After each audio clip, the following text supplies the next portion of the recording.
Zimbabwe भी कई देशों की तरह ब्रिटिश कॉलोनी थी। यहाँ गोरे कम संख्या में थे लेकिन शासन करते थे, जबकि वहाँ के बहुसंख्यक अश्वेत नागरिक गुलामी का दंश झेल रहे थे। अश्वेतों के हक में और गोरे शासन के खिलाफ रॉबर्ट मुगाबे ने आवाज उठाई। बिना किसी सुनवाई के उनको जेल भेज दिया गया।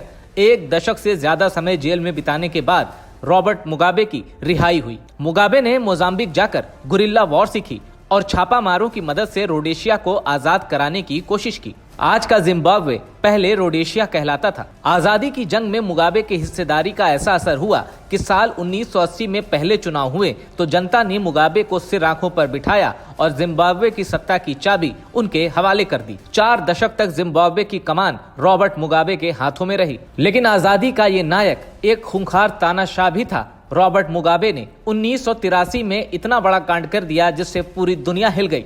अपने प्रतिद्वंदियों को खत्म करने के लिए रॉबर्ट मुगाबे ने अपनी सेना की एक चुनिंदा ब्रिगेड का इस्तेमाल किया। कहा जाता है कि रॉबर्ट मुगाबे ने करीब 20,000 लोगों को बेरहमी से मरवा दिया।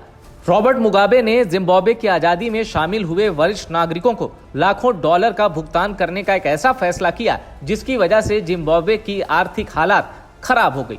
भाई भतीजावाद और रिकॉर्ड तोड़ करप्शन की वजह से मुगाबे के खिलाफ जिम्बाब्वे में विरोध की आवाजें उठने लगी। दम तोड़ती इकोनॉमी के बीच लाखों लोग जिम्बाब्वे छोड़कर बाहर चले गए। इस बीच रॉबर्ट मुगाबे की कई ऐसी तस्वीरें आती जिसमें वो अपनी दूसरी पत्नी ग्रेस के साथ लंदन में शॉपिंग करते नजर आते। यानी 1980 में जनता को जो सपने दिखाकर रॉबर्ट मुगाबे सत्ता में आए थे, 4 दशक तक राज करने के बाद भी वो सपने पूरे नहीं हो पाए। नतीजा ये हुआ कि 2017 में सेना ने रॉबर्ट मुगाबे को सत्ता से बेदखल कर दिया और इमरसन मननगागवा को जिम्बाब्वे का राष्ट्रपति बनाया, जो कभी रॉबर्ट मुगाबे के राइट हैंड हुआ करते थे।